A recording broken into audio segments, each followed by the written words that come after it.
কালীঘাটে করুন না, কে অসুবিধা না বলেছে? কারণ কালীঘাট তৃণমূলে কতজন লোক আছে কেউ জানে না। কালীঘাটে করুন, তাহলে লজ্জাটা কমপক্ষে বাঁচবে। 21শে জুলাই নিয়ে এখনো কালীঘাট তৃণমূলে টানাপোড়েন তুঙ্গে। কোথায় 21শে জুলাই, কিভাবে 21শে জুলাই পালন হবে তারা এখনো পর্যন্ত বুঝতে পারছে না। হাইকোর্টের দ্বারস্থ তারা। আজকে ফের হাইকোর্টে কালীঘাট তৃণমূল সওয়াল করবে।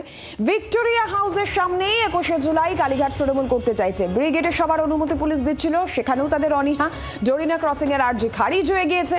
অন্যদিকে ঋতব্রত শিবির তারা 21শে জুলাইয়ের সভার পরিকল্পনা শুরু করে দিয়েছে, কিন্তু কালীঘাট তৃণমূল এখনো আদালতের দিকে তাকিয়ে। আজকে ফের হাইকোর্টে কালীঘাট তৃণমূলের সওয়াল, যেখানে ভিক্টোরিয়া হাউসের সামনেই তারা 21শে জুলাইয়ের কর্মসূচি পালন করতে চাইছে।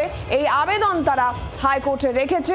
আজ ফের হাইকোর্টে কালীঘাট তৃণমূলের এই বিষয় নিয়েই সওয়াল রয়েছে।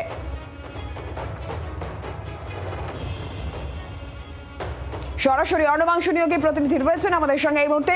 অর্ণবাংশু, আজকে ফের হাইকোর্টে কালীঘাট তৃণমূলের সওয়াল 21শে জুলাই নিয়ে কোন বক্তব্য কালীঘাট তৃণমূল রাখতে পারে? কারণ এই যে ভিক্টোরিয়া হাউসের সামনে সবার অনুমতিতে না পুলিশ আগেই করে দিয়েছে। নীলাঞ্জনা, কালীঘাট শিবির তারা চাইছে ভিক্টোরিয়া হাউসের সামনেই এই 21শে জুলাই সভা করতে। তাদের একাধিক যুক্তি রয়েছে, যেই যুক্তিগুলো আজকে তাদের আইনজীবী কল্যাণ বন্দ্যোপাধ্যায় সওয়াল করতে চলেছেন। তার মধ্যে মূল যুক্তি হচ্ছে যে এই ভিক্টোরিয়া হাউস বা ধর্মতলা প্রাঙ্গণ একটা ঐতিহাসিক প্রেক্ষাপট রয়েছে, যেখানে নিহতদের সমর্থকদের খুন করা হয়েছিল গুলি করে। এক দ্বিতীয়ত হচ্ছে যে শুধুমাত্র কোভিড সময় ছাড়া ব্যতীত 33টা বছর ধরে তারা সেখানেই পালন করে আসছেন এবং আজ অবধি কোনো সমস্যা হয়নি। তাহলে এখন কিসের সমস্যা? আদালত শর্ত দিক, সেই শর্ত মেনেই কাজ হবে। এই মর্মে তারা চাইছে যে একদম 21শে জুলাইয়ের সামনেই এই ধর্ণা করতে, অবস্থান করতে, অর্থাৎ সভাটা করতে চাইছে। এবং এও বলা হচ্ছে যে পুলিশের তরফ থেকে যে 163 ধারা জারি করা হয়েছে সেটা সম্পূর্ণভাবে ইচ্ছা করে কোনো কিছু বিবেচনা না করে এটা সিদ্ধান্ত নেওয়া হয়েছে, যেটা কোনোভাবে হতে পারে না। প্রসঙ্গত তোমাকে বলে রাখবো যে গত বছর 21শে জুলাই পালন করা নিয়ে আদালতে একটা অবমাননার মামলা ফাইল হয়েছিল। সেই মামলাটা আগস্ট মাসে শুনানি আছে। তারই মধ্যে নতুন করে এই বছর পারমিশন চেয়ে কলকাতা হাইকোর্টে মামলা রয়েছে, যে মামলাটি কিছুক্ষণ পর কলকাতা হাইকোর্টে শুনানি হবে।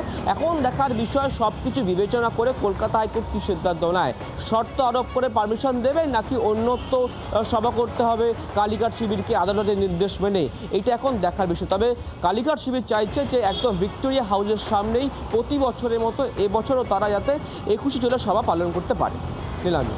অর্ণবাংশু, ধন্যবাদ তোমাকে। দিলীপ ঘোষের বক্তব্য শুনবো। কালীঘাটে করুন না, কে অসুবিধা না বলেছে? কারণ কালীঘাট তৃণমূলে কতজন লোক আছে কেউ জানে না। কালীঘাটে করুন, তাহলে লজ্জাটা কমপক্ষে বাঁচবে। বাকি যারা যেখানে পুলিশ বলছে করুক। না, ব্রিগেডে করতে না চাওয়ার মূল কারণ কি কাদা নাকি লোক হবে না? কাদা নয়, কাদা তো লেগেই আছে গায়ে। লোক কোথায় ব্রিগেডে করার? যারা নামাজ পড়তেন রেড রোডে তাদেরকে ব্রিগেড দিয়েছিল পুলিশ, তারা করেছেন হিম্মত করে, নামাজ পড়েছেন ওখানে এবং ভালোভাবে হয়েছে। ঠিক সেরকমভাবে টিএমসির যদি দম থাকে শহীদ দিবস করার, ওদের সঙ্গে যদি লোক থাকে, ওখানে করুন কালীঘাটে, নাহলে ঘরের মধ্যে করুন, ছবিতে মালা দিন। আমরা তো দিই, বহু মহাপুরুষের প্রতি শ্রদ্ধাঞ্জলি আমরা দিই প্রতি বছর। তো সব জায়গায় রাস্তায় করতে হবে নাকি? সম্মানের সঙ্গে ঘরের মধ্যে করুন। বাংলার আওয়াজ, বাঙালির আবেগ, জি 24 ঘন্টা।